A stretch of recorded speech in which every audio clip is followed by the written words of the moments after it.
кыргыздын наркыны, адамгерчиликти да билели. Бардыгы акчанын, байлыктын, кумардын кулу болгон күндөн баштап коом айнып кетет. Билимдин баалуулугу жөнүндө айтайын. Чет мамлекеттен карыз болуп жашай беребиз. Көзüm atışıp attat, gözüm kızarıp ketdi, kızım olup verdi deydi. Men çındayla atam gözü kızarıp eкен деп ойлоп, önümü жақсы кылып берген аракет кылат элем, көрсө алмага китептин ичине мени киргизишет экен. Урматтуулар, бүгүнкү жыйындын атын карасаңыздар кандай жакшы. Билим, IT, тарбия. Үчөөнү бириктирдик. Үчөөнү. Мына бул бирдениге болуп калган иш эмес. 6 ай бою ойлондук, түйшөлдүк. Эмне проблема бар? Элибизге эмне керек? Жаштарыбызга эмне керек? Бүгүнкү күнгө эмне керек? Келечекке эмне керек? На что надо обратить внимание? Дегендей ойлор менен кеңешип отуруп, Санжар менен, Улукбек менен бир нече жолу ойлонуп отуруп, анан ушул корутундуга келдик. Мына бүгүн азыр угуп отурасыздар дагы, өзүңүздөр да макул болосуздар.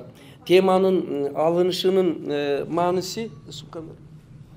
маанисini карасаңыздар, билим, IT менен тарбия. Азыр заманга эгер маани берсек, заманда өтө чоң глобалдык өзгөрүүлөр болуп атат. Ал глобалдык өзгөрүүлөр кайсылар дегенде, булар глобализация. Туурабы? Глобализация. Санарып заманы кетип атат. Санарып өтө каттуу кетип атат. Андан кийин IT технология, мына ошол боюнча адис Америкада иштеп келген инсанды чакырып отурат. Ошону менен биргеликте, урматтуулар, ошону менен биргеликте мына азыр министрибиздин, президентибиздин биринчи жарлыгы адип ахлак тарбиясы деп чыккан. Азыркы күндө мына билим берүүнүн сапатын жакшырталы деп туруп, мына министрлигибиз эл аралык тажрыйбадан ошо булардын алып жолу Сингапур жана башка мамлекеттердин тажрыйбасынан ал жакта трибунада алып келип жаштарыбызга, элибизге шуну берели деген ой менен иштеп атат. Ошол эле убакта, урматтуулар, ошол эле убакта бизде азыр санарипти үйрөнүү, цифровизация жакшы аракет болуп атат. Олимпиададан, математикалык олимпиададан орун алды. Балабыз биринчи орунду алды. Бул бардыгыбыз үчүн сыймык, азыр аны бириктирип, жана мына жакшылыктын балдары Америкага барып, эл аралык олимпиада жыйында дагы, мына өткөндө дагы, кече дагы ийгилик менен келди. Бул экөөнү тең бирге куттуктап коелу. Жакшылык. Интеллект скулду. Эми мына ушуларды мен сиздерге айтуу менен биргеликте, урматтуулар, айтмакчымын. Ал бардыгы жакшы, IT технология жакшы, санарып жакшы, тил билген жакшы, тилдерди үйрөнүүгө. Бирок дилди да билем. Адип ахлакты, иман, инсапты, адамгерчиликти, этнопедагогиканы, кыргыздын наркыны, адамгерчиликти да билели. Антпесек эгер биз чоң жаңылыштыкка барып калышыбыз мүмкүн. Технократия дейт. Жалаң гана техника, инновацияны билип туруп, ал эми ата бабабыздан калган эң сонун таалим тарбияны, адамгерчиликти, элдүүлүктү эгер билбей калсак, биз чоң жоготууга кабылабыз. Дүйнөлүк цивилизациялар тарыхын ийгиликтеп келсек эгер, байыркы Месопотамия, Вавилония, Шумер, Рим, Греция, жана башка бардык эле цивилизациялар гүлдөп өнүп өскөн, бирок бир нерседен ката кеткен, жол келип ала алган эмес олорду. Олор ичтен тарбиясы бузулганда цивилизация жоголуп кеткен. Ичтен тарбиясы бузулганда, адеп ахлагы бузулганда Римде эстегиле. Билгендер билесиңер, тарыхын окусаңар, извращение деген ошол жерден башталган. Ошол адеп ахлагы, адамгерчилиги бузулуп, бардыгы акчанын, байлыктын, кумардын кулу болгон күндөн баштап коом айнып кетет. Ошол үчүн бүгүнкү жыйыныбыздын атыны билим деп туруп, анан экинчисини тарбия деп койдук. мынау жерде турса керек. Ушуларды ойлоп отуруп, жалпы 50 жыл стажым болсо, анын 25 жылда эксперимент жүргүзүп отуруп, анан мен тарбиянын баалуулугу деген мына экранда сиздер көрүп турган китепти жазып чыктым. Кыргызда тарбия деген сөз көп экен, макалдар бар экен, чыгармалар бар экен, бирок тарбиянын баалуулугу деген сөз өтө аз экен. Ошол үчүн урматтуулар, бүгүнкү жыйындан бир максатыбыз жанагы IT технология, санарип, тилдерди үйрөнүү менен биргеликте кыргыздыкты жоготпойлу, тарбияны жоготпойлу, иманды жоготпойлу, адамгерчиликти жоготпойлу деген ойго, ушул максатка келип биз отурабыз. Урматтуулар, бүгүнкү мына ушу сүйлөшүүдө ушулардын айланасында сөз болот. Эми мен өзүмдүн сөзүм мындай бир чакан 4 абзацка бөлдүм. 4 абзацка. Биринчиси биримдин баалуулугу, экинчиси тарбиянын баалуулугу, үчүнчүсү ошо билим баалуулугунун туундулары, төртүнчүсү тарбия баалуулугунун туундулары деп. Анан мен азыр 10-12 минут сүйлөп туруп, арасында бир лирическое вступление дейт. Сиздерди үнүм менен тажатпаш үчүн мен өзү айылдан болом, Баткен Лейлектен, чек арадан. Аяшата дейт бизде. Күлүп койгула, бир кол чагып. Кол чагып. Ооба. Биз ага сыймыктанабыз, Ошондой болсо дагы мен мына азыр мага сөз бергенде кыргыздын дүйшөнү, улуу педагог, инноватор дейт. Мен дайым айтам, мактоо Кудайга жарашат, улуу инсандарга жарашат. Биз жөнөкөй эле инсанбыз деп туруп, мен дайым айтам, внимание, мен ортодон төмөнкү мугалиммин деп. Ортодон төмөнкү адаммын. Кудай иш кылып шонон алыстатпасын деп. Ошого урматтуулар, мен азыр сиздерге ушу кичипейилдик менен сүйлөп туруп, сиздерди дагы ушунун өзү дагы бардыгыбызга сабак болсун. Жетсе да башың булутка, мекениңди унутпа дегенди мен бир аз өзгөртүрүп, жетсе да башың булутка, эл журтуңду унутпа.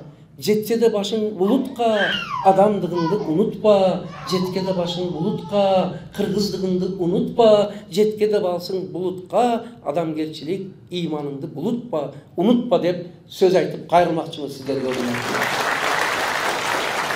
Эми биринчи бөлүгүдө жанагы мен айттым, ошо тажатпастан азыр сөздү берем деп даярданып тургулсара, мен улап эме кыласың. Биринчи бөлүгүдө мен билимдин баалуулугу жөнүндө айтайын. Внимание. 93-жыл Агай фильми көргөндөр эстейсиңер. Агай фильми 93-жыл. Бардыгы базарга чыгып кетти. Эл каттык нан таппай калды, загара нан жеп калды, арпа нан жеп калды. Ошондо мен элдин мүдүрөгөнүнү, жүдөгөнүнү, мектепти таштап, мектебиңди таштагын алып сатар досума жандоочу бол деп туруп, окуучуларын, балдарын ата-энеси алып чыгып базарга отургуза баштады. Семичке саттыра баштады. Ошол убакта «Эй, опомнитесь, дети Адама» деген чыгарма бар. Ошондой «Эй, өзүңүздөргө келиңиздер. Бул күндөр өтүп кетет. Билимди таштабайлы. Адамгерчиликти таштабайлы» деп, мына бул жерде мени тарбиялаган менин улуу, урматтуу эжем Турсунай эжем отурат. Ошо күбө болгон алгачкы китеп. Бир туруп коюңуз эже, сизге миң рахмат. Турсунай Маматтын, атамдын сүйүктүү кызы мени тарбиялаган. Ошол алгачкы китебимди 97-жылы жазган элем, билимдин баалуулугу деп. Ценность знаний. Азыр билимдин баалуулугуга Кудайга шүгүр, бүт коомубуз бурулду.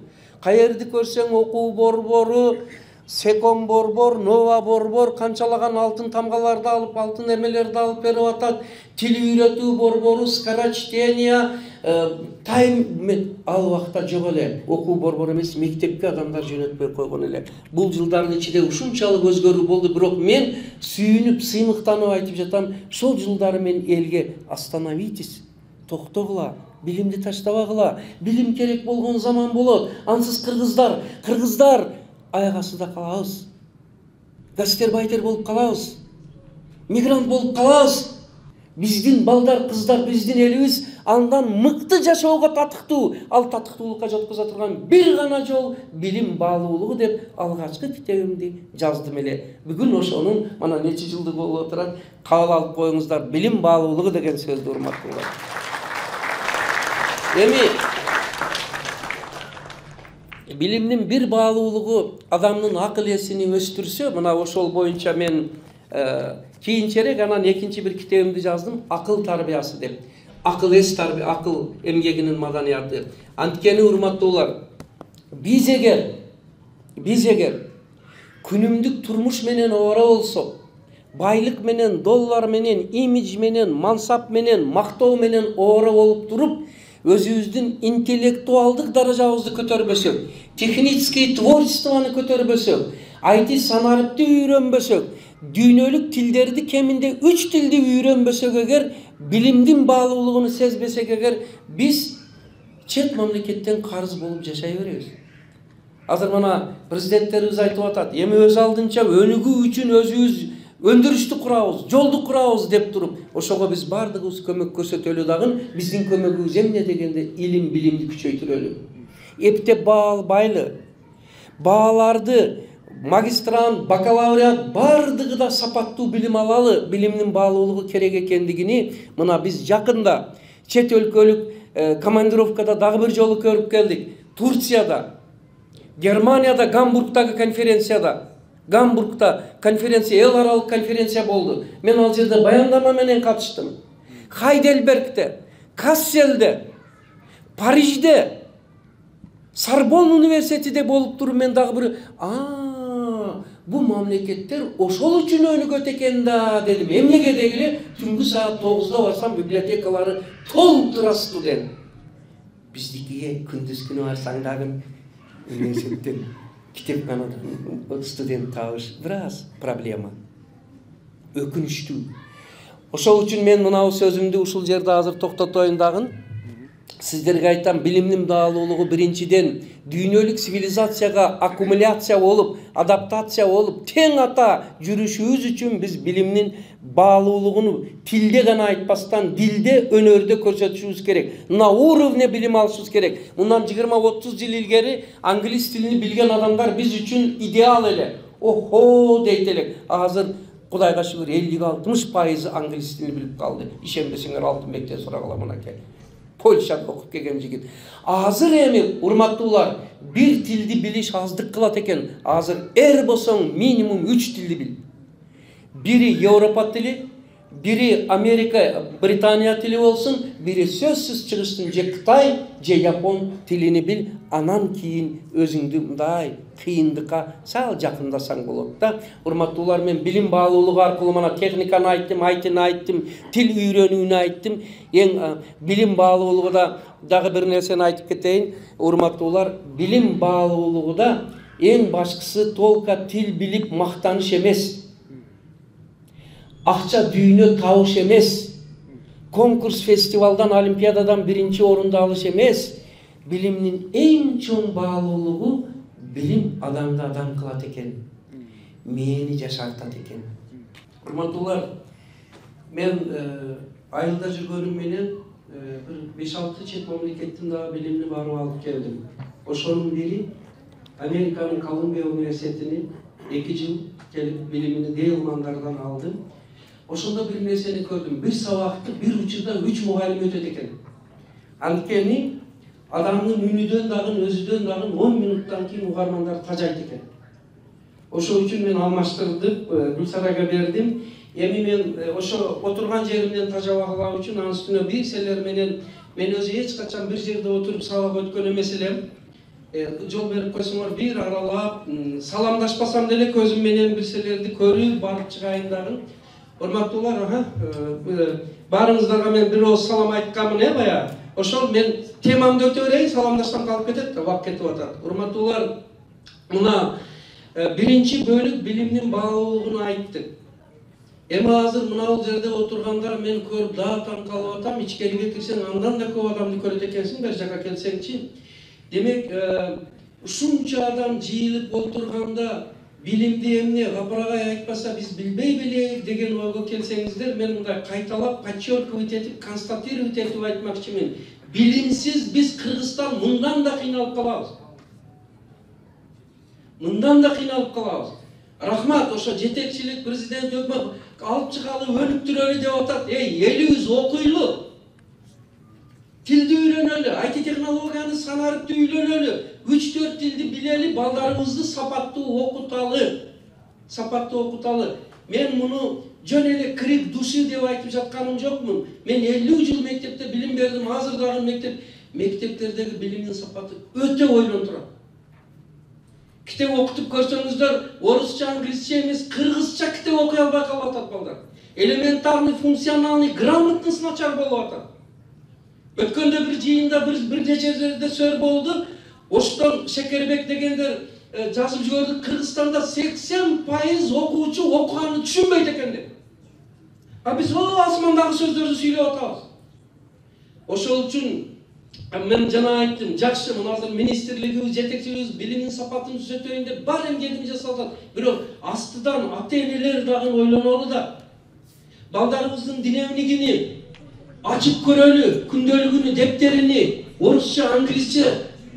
Oşo bilimdin bakığı degen birinci bölükte ben ayakta vakit, aman ki demin, azı sizlerge ikinci bölükte öteyim, tarbiyanın bağlılığı, bilim geçişti öyle aytti okşoy, nazırdan, uğasıp kalganın ol, aytinin avtaradan, lektoradan en sonun, emin men biraz tarbiyanın bağlılığına ötölü dep sizlerge kayırılamın, hurmattуулар. Тарбиянын мен сөздөрүм көбүнчө мындай апенди чалыштай угулат да. Тарбиянын баалуулугун билбей бекен, баарыбыз эле ассалому алейкум дейбиз, оромол оройбуз, ал эмес сакал коюп алганбыз. Ушунчалык ыймандуу, ал сырткы гана атрибут. Ички атрибут кана. Ички ынаным, ыйман, инсап, адамгерчилик, кичипейилдик, мээримдүүлүк, элди, жерди, айылды сагынуу. Айылдагы кемпир чалды, атты, эшекти, койду, козуну, табигатты сагынуу канеке. Мекенди, жерди сүйүү, турпакты чөкөлөп туруп, өөп, туулган жерим, ата бабам өткөн жер деген канеке. Бирөө ооруп, кыйналып, жакыр болуп, муктаж болуп жатса, карабай койгон акыбалды көрүп атабыз. Мен жакында бир чоң жыйынга катыштым. Мен мындан 5-6 жыл илгери бир жыйында мындай деген сөздү айттым эле. Мындай, урматтуулар. Мен үнүм жакшы эле болуп атабы? Мындай деген сөздү айттым эле. Эгерде биз тарбияны унутуп коюп, жалаң эле билим менен, байлык менен оора болсок, айтыны деле үйрөнсөк, санарыпты үйрөнсөк, үйрөнгүлө деп атам. Азыр сөз беребиз деп атам. Бирок эгер тарбиясыз үйрөнсөк, мынандай абал келип калат экен. Мен азыр оны айтам. Идет парень молодой, компьютерной головой, каменной душой. Охо, деп кол жапы. Бул 10 жыл илгери айтылган сөз. Идет парень молодой, компьютерной головой, Алтынбек.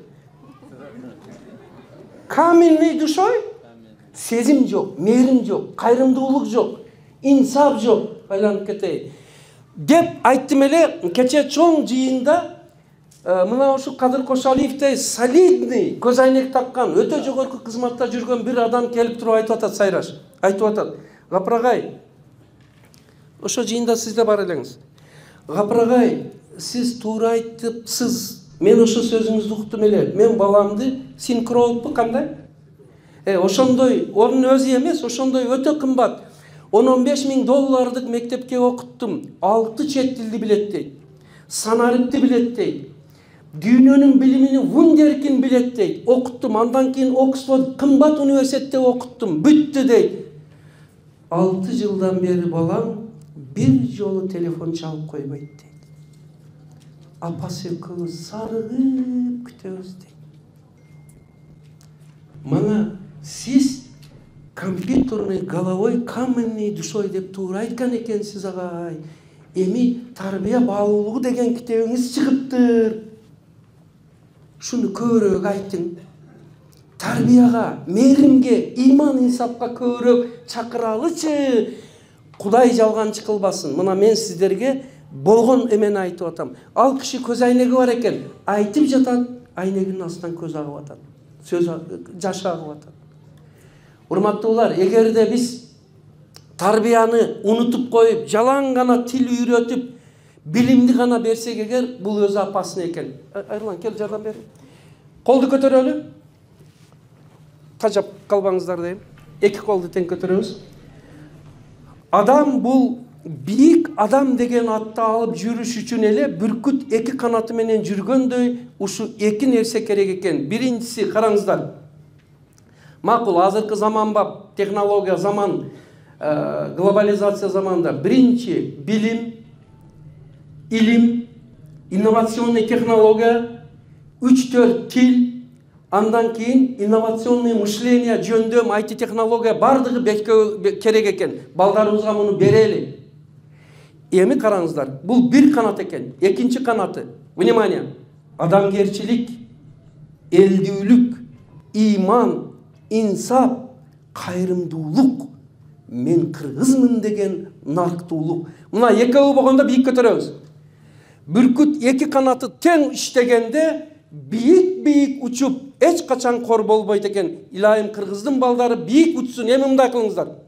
Бийик учалы, балдарыбыз бийик болсун. Чет мамлекеттен гумпомош алып келбестен, Ала тоодо ашып барып, муктаждарга кыргыздар дагы жардам берип, финдер келип бизди үргөтө бербестен, финдердей окуталы дей бербестен, кыргыздардай окуталы деп дүйнө айтсын Илайым Кудайым.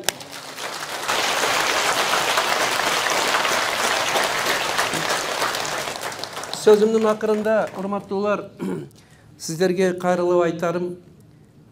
Anın üçün tarbiyanın bağlılığı da o bir eme var. Azır ağlamdaşuu ketip atat. Mana ал жерде мен сөзүмдү Гүлсара чыгара аласыңарбы? Ağlamdaşууга, глобализацияга биз эмне менен жооп бере алабыз? Ağlamdaşууга, адамдашуу менен жооп беребиз. Берели. Адамдашуу дегениңиз эмне деп суроо берди, мен айттым. Внимание. Адамдын ички потенциалын ачайык. Ички потенциалы эмне дегениге мен жооп берип атам, бул жерде бар.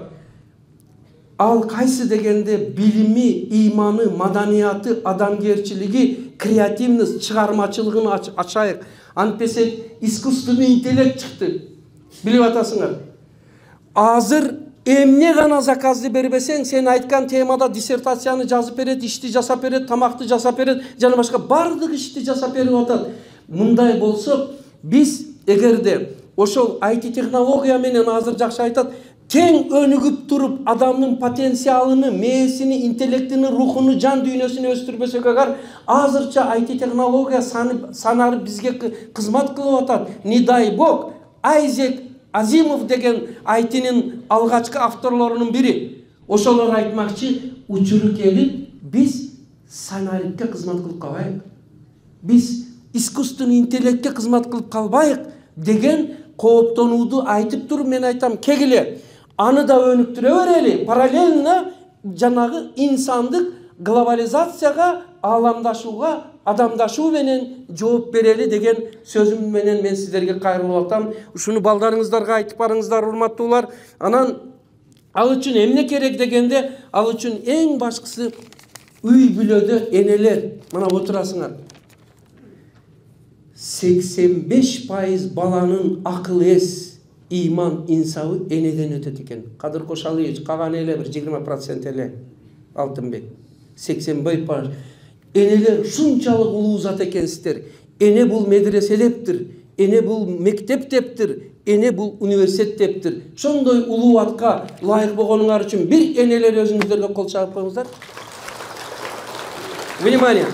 Бирок эне ошол атыга заты жараша болуш керек экен да, анан көчө чаңтар болбосун. Кафеден кафе, ресторанга ресторан, туулган күн, майрам болуп, дискотека менен оора болуп, бир китеп окубаган энелер бар экен Африкада, Өмүрүдө бир китеп, адаби китеп айтып, окубайсыңбы? Мен адаби китеп алсам жүрөгүм сыгылып кетет дейт экен. TikTok менен таң атат. Кечкече өзүнү сүрөткө алат, түнү менен шонусун кайтадан көрүп чыгат. Бул каяка барат? Ошол үчүн мен бираз заострять этип, бираз драматизировать этип айтып жатканымдын, эмоция менен айтып жатканым, бая ойготоюн, келели дегендей, Ene demek андай bolsa, emne kılış gerek degende enelerdi okutuşubuz gerek eken, eneler okuşubuz gerek eken. Onday dese kızlar oturasыңар, eneler okusun emez, болончок eneler okuş gerek. Seler hazır okusaңар, Kuda kalasa andan keyin жақсы urpaktar törölet eken. Urmattуулар, ошол үчүн эмне кылыш керек дегенде, бир сиздерге азыр мен айтайын, ошол үчүн биз бир нече жаңылыкты киргиздик. Биринчиси эне мектеби, экинчиси үй бүлөлүк китепкана, төртүнчүсү маданияттуу үй бүлөнүн белгиси, бешинчиси бул таза жакшы. Айтайынбы? Бул кайсы дегенде тойлорубузду өзгөртөлү. Муну да Сайраш Уктеле өткөндө жыйында айтканымда. Тойлорубузду өзгөртөлү. Тойлорду жупуну кылалы, дасторконду өтө калың кылбайлы, ыстырапкерчилик кылбайлы, урматтуулар. Анчалыктын кереги жок. Анын ордуна той болсун лайым, Кудай тойго жеткирсин. Жөнөкөй кылалы да анын ордуна баарлашалы. Алпаруучулар да кыйкыра берип, музыка негиз кое берип, башты ооруп, кантуш кылып таштабасың баарын. Сен дагы алпаруучусуң. Ошону эми кечиресиңер, агар алпаруучулар болсо, эми чоң ушул да. Эми өзгөртөлү дегенде кандай? Кыздын себине, внимание, келиңиз жаңылык киргизели, кыз себине 40 китеп деп, сепке китеп берели, урматтуулар. Ой азаматтар. Мына ал китепте эмнелер болсун дегенде, Манас, Семете, Сейетек, Макул, Кур'аны Карим, хадистер, Имам Бухари, Жусуп Баласагын, Иса Коноевич Ахунбаев, Исхак Раззаков, Нуржигит Кадырбеков, Мамбет Асан сыяктуу улуу инсандарыбыздын китептерини, Залкарой мурастары, ойгүлдөрү жана башка ата-энелер сиздер үчүн китептерден 40тасыны той күнү кыздар карагыла, айтып койгула ата-энеңерге. Өзүңөр уже азыр баштагыла, китеп чогултушту. Мына Гүлсаралар, Алиналар 5000 сомдук жакшы сандыкты алып жасап туруп 40та китепти эме кылып вечер күнү апарып тапшырса сонун болот. Муну Чынара Саттарова деген зам губернатор агай, шу демилгеңизди мен колдоп берейин деп салкын төрдө күйөөсү менен кызын узат деди. 40та китепти апарып тапшырды. Мына ошондой биз кыз себине 40 китеп берсек, жаш жубайлар 1 жыл бою ол китептерди окуп чыкса, Куда кааласа Кыргыздан вундеркиндер төрөлөт экен. Илайым ошондой болсун. Внимание. Бүт Борбор Азия боюнча 1 Нобель лауреаты чыкпаптыр. Мана ога уялышыбыз керек, Кашка жоргого бийлей бербестен. Юбилей майрам өткөзө беребиз. Жакшы, бирок кичине мындай ойлонтура турган иш-чараны өткөрсөк да 1 Нобель лауреат чыкпаптыр. Эми карасаңыз, мен Париждеги Сорбонна университетиге барсам, внимание, bir университеттен 33 Нобель лауреаты чыгыптыр. Bir кол чагып коелу ошолор. Куда кааласа, эме ким Бектен сиздердей жигиттерибиз болсо, санжарлар уюштуруп турса, Кадыр Кошалиев, анан кийин мынау жакшылык колдоп турса, Нуржигиттер менен ушундай жыйындарды бат өткөзүп, системдүү түрдө 2-3 айда бир өткөзүп турсак, общественное сознание дейт. Аң сезимге сиңсе, биз дагы жана Гүлсара айткандай, неместердей, француздардай, түрктөрдөй болбосок дагы алардан калышпай турган даражада интеллектибиз өзгөрөт. Биздин балдар дагы жаңы техниканы, компьютерди, интернетти өздөрү ойлоп таба турган даражага жетет. Бар болгону ага жанагы кыз себине 40 китеп, үй бүлөлүк китепкана, семейное чтение, үй бүлө менен окуу, анан акыл эсти өстүрүүчү иш-чараларды үй бүлөдө өткөрүп туралы деймин дагы. Анан мен айтам, шу ырым кылып бүгүндөн баштап ар бир кыз бала турмушка чыга турган болсо, Куда кааласа Капырагай айтты деп туруп, себиме кошом деп, магазинден, дүкөндөн, супермаркеттен, жалаң модный кийимди албастан энциклопедия, словарь, справочник, монографияларды алып, жана мен атына атаган китептерди алып, азыр мына жерде китептердин көргөзмөсү турат, алып туруп, үй бүлөлүк китепкана түзөлү. Биз мындай нерсени жарыяладык. Кайсы жөнөкөй кыргыз үй бүлөсүдө 300дөн аз китеп болсо, рухий жакыр үй бүлө деп. Бүгүн барып бир эсептегилечи 3 китеп барбы жокпу? Силерде барго, африкалыктарда 3 китеп дагы жок экен да. Вообще китеп окуу дегенди, кол чаба бергиле, молодцы. Африкалыктарды тааныганда кол чаба сразу. Бектен. Siz Amerika'da жүрүп унутуп калгансыз. Азыр биз тез эле тааныйбыз өзүбүздүчү. Вот, эми барып туруп бүгүн айтасыңар, эсептегиле, 3 китеп, 10 китеп, 20 эталамала. Жөнөкөй үй бүлө болсо эгер, Ош базарга чыкчу 300 китеп айылда отурган, зиялилер болсо интеллигент дегеним 500дөн аз эмес китеп болсо, сондо гана анан кыргыз улуту өнүгөт экен. Нуржигиттин жакшы сөзү бар. Баягы китеп той китеби биздин эме экспериментте жанагыдай үй бүлөнү окурман үй бүлөгө айлантыралы деп үй бүлөлүк китепкананы ача баштадык. Азыр мына ушул менен мен сөзүмдү жыйынтыктап атамын. Урматтуулар, акырыда кыргыздын ыйык жери бири жайнамаз болсо, бири дастаркон. Эми мен айтам, келиңиздер, үй бүлөлүк китепканаңыздар ыйык жер болсун. Айылдагы китепкана ыйык жер болсун. Тез-тез шого каттаңыздар. Себеби, внимание, китеп окуган ата-эненин баласы анан акылдуу болот экен. Сиз азыр окуганыңыз өзүңүз үчүн эмес. Кыздар азыр силердин окуганыңар эртеңки муун поколения үчүн.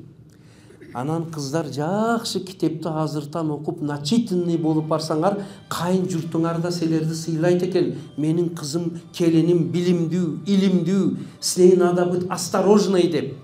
Анан окубасаңар, кругозоңуңар жок болсо, паам парасат жетишпесе, полутупой келин экен деп. Африкада. Дебе, шол үчүн китеп окуш бул имидж. Мына ушуга мен чакырам. Азыр мына ушуну мен сөзүмдү жыйынтыктайм, урматтуулар. Ошол үчүн мен дастархон четини университетке айлантырайык демекчимин. Жакты ушул идея силерге. Бүгүн бир идеям ааламдашууга, адамдашуу менен жооп берели. Экинчи бири кайсы дастархон четиндеги университет. Үчүнчү бир жаңылык идеям кыз севине 40 китеп деп китептерди берип, билим менен тарбияны бирдей куштун канатыдай алып кетели деген чакырыкты мен сиздерге айттым. Ушуну менен сөзүмдү жыйынтыктаймын. Ой өрүшү кургазорыңыздарды өстүрүңүздөр, бурда керек. Анан улуу инсандарды үйрөнүңүздөр. Мана Ысқақ Раззақов деген, анан мына жетекчиге жеке талап дегенди эң чоң тарбиянын булагы бул адамдын өзүнү өзү тарбиялаш. Өзүнү өзү тарбиялашка үйрөнүшүбүз керек. Мына бул жерде 3 жаштан 99 жашка чейин өзүнү өзү тарбиялашты бердим. Кадыр Кошалиевич, караңыз. 3 жаштан 99 жашка чейин. Анын ичинде караң. Келин болушка өзүнү өзү тарбиялаш, күйөө бала болушка, кайне болушка, кайната болушка, эл аксакалы болушка өзүнү өзү тарбиялаш. Көздү тарбиялаш. Акылды тарбиялаш. Пейилди тарбиялаш, мүнөздү тарбиялаш, тилди тарбиялаш. Кыздар бул силерге керек.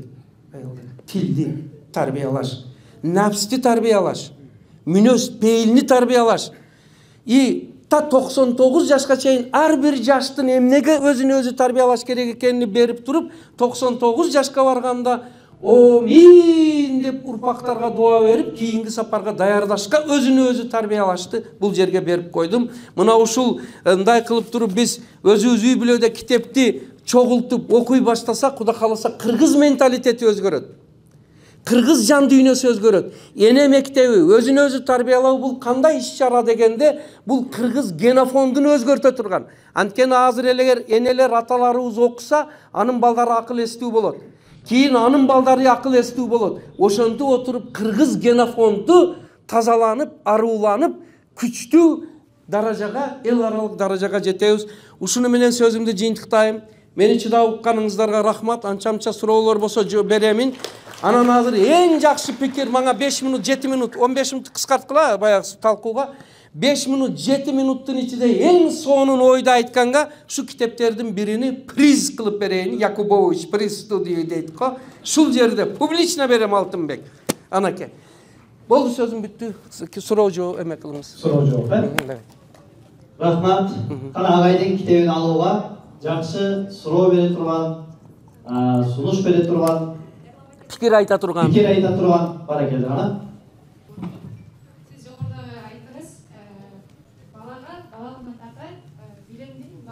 Сезип окуш керек депчи. Ошол балага ошол билимди кичинекесинен тарта эле. Билимди кантип мындай сезирип окуш керек ошол адамгачы, кичинекей балага. пикир айтуучу адам даярданганча мен айтайын деп бизге мисалы билим баалуулугуну китеп окуш керек экендигини ата энем кантип үйрөткөн эле. Үйүбүз 4 бөлмөлүү болчу. Чакан айылдын үйү 4 бөлмөнүн ар биринде китептекчи, китепке толо болчу. Бирок ал кезде 90-жылдар билесиздер, мугалимдердин айлыгын берип жүрмөс экен. Айлыктын ордуна элестетсеңиз вино берип коет экен, ушуну сатып айлыгын чыгарып.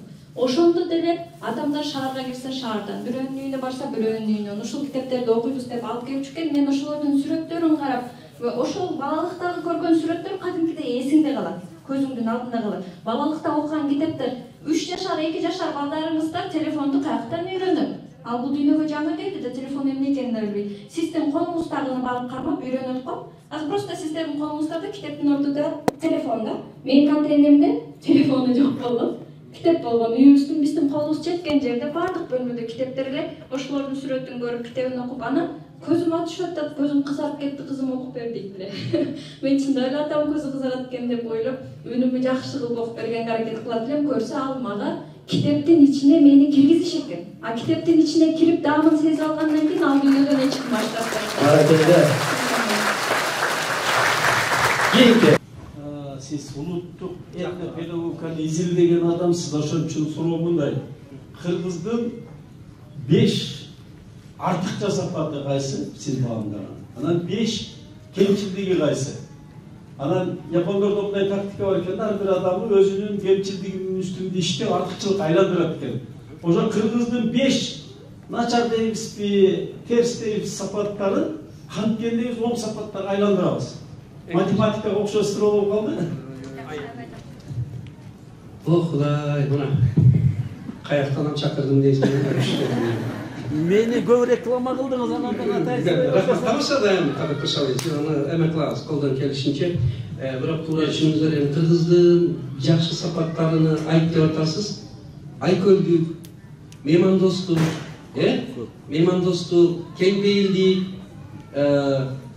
дардаңбайлык, бейкапатырлык, айтат го. Бир гана кыргыздар бар экен, шарактан суудун боюнда жамбаштап жатсаң сонунда депчи.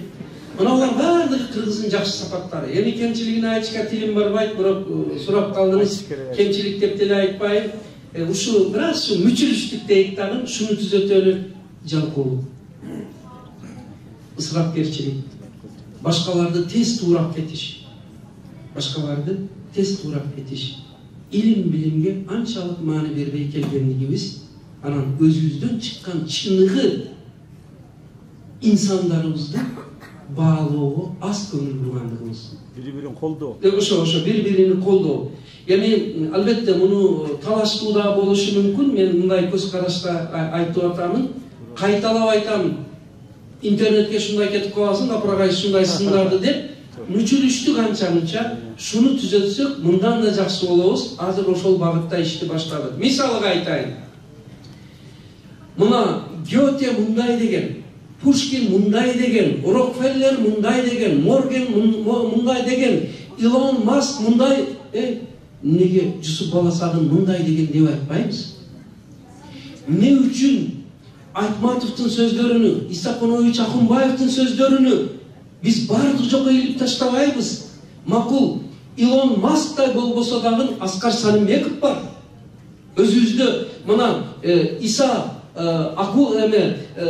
Кунаку, шундай сонун балдар кыздарыбыз, жигиттерибиз, акылмандарыбыз бар. Ошолордун сөздөрүнү, анан өзүбүздүн акындар, жазуучулардын сөздөрүнү цитата кылып офистерге кире беришке, Ысқақ Разаковдун кандай ойлору бар, Жусуп Абдырахмановдун кандай ойлору бар.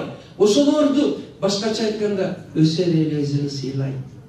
Биз чет өлкөдөн цитата келтирсек, бул мындай деген деп айтсак, өзүбүздү ваа деп эсептейт дейт экенбиз. Ушунан бир аз кайтып, алар менен бирге өзүбүздүкүн кошуп айтууга мен чакырып кетем. Рахмат. Хоп. Менде саламатсыздар агай, менде сунуш бар да. Сиздерге бул агайдын сөзүн жалгай айта кетсем дегем. Биздин өзүбүздүн тарбиябыз, кыргыз нукура этно тарбия эң мыкты мектеп да.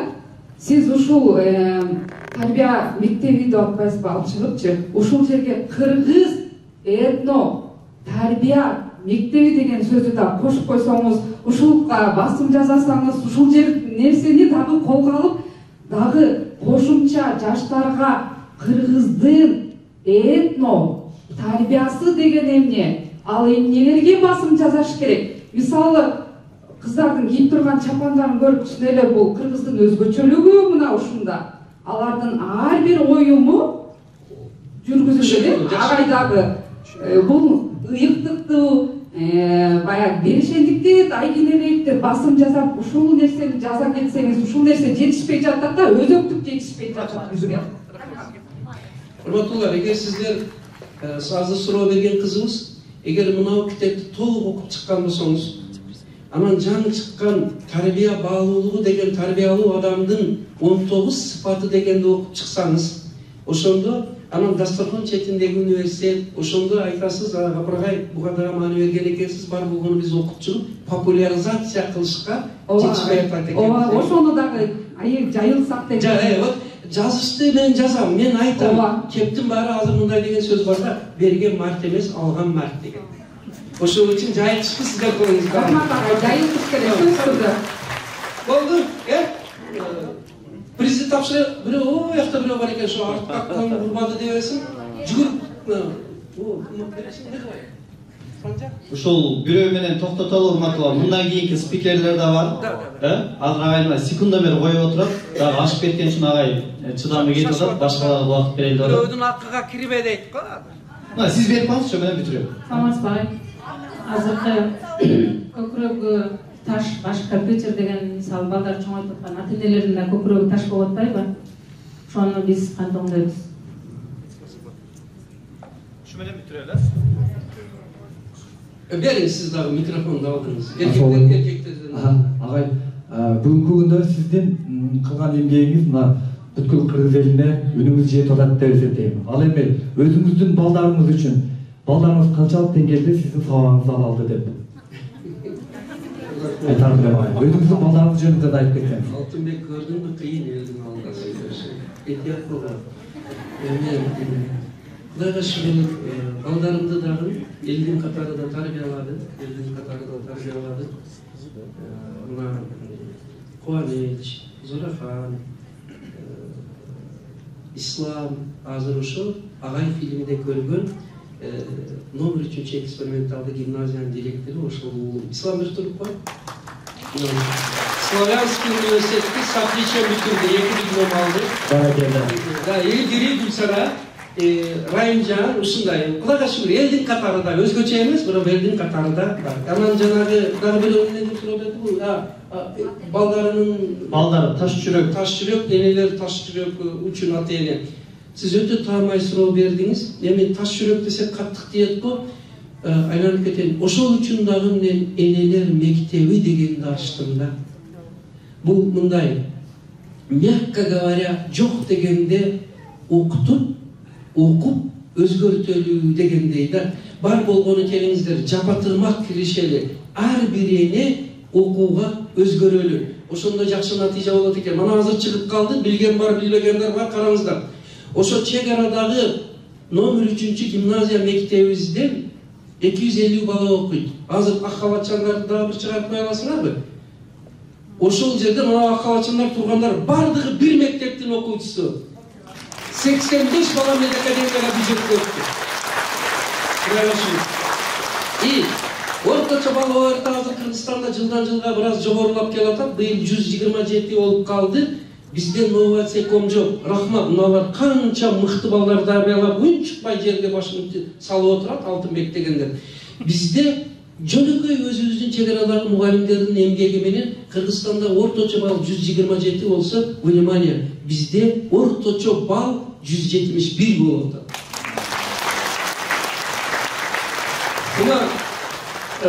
Ömer'in Sapat'ın balları 8 altın sertifikat aldı de vardı, suyungönü de vardı, başkası da oldu. Oşonça alıptır, el alıp prizorlardı değerli atar. Alarga da rahmat aytıp kol çağıp koysak olur. Rahmat. Var olduğunu bizdeki aksız, töle öztön, ayıldın, muhallimleri okutup çıkıp atar diye en akıllı sifranı aytayın. ошол жетим 250 баладан азыркы күндө Америка, Германия, Япония, Турция, Россияда 75 балабыз бүтүп иштеп атат. Анын алды 32 мамлекет менен иштешкен, Америка менен иштешкен Америка Кошмо Штаттардагы корпорациянын ведущий менеджери болуп Абдурахман Абдуллатиповдор иштеп атат. Бул деген сөз эмне? Энелерди окутсак, мугалимдердин билим сапатын жогорулатсак, акыл эмгегинин маданиятын жогорулатып, кругозорду өстүрүп, анан кийин өзүн өзү тарбиялоону киргизсек, эгер Кудай кааласа шундай жакшы болот экен. Чек арадагы бурчтагы мектеп шундай болгондон кийин, Оштогу, Жалал Абадтагы, Бишкек, Чүйдөгү мектептер сиздер вообще мировойго чыгып кетесиздер. Сиздер чөкпөңүздөр, бизден чыкпай атат деп. Чыгат, бар болгону Кудай деп, баарыбыз биргеликте иштейли. Рахмат сиздерге. Приз менен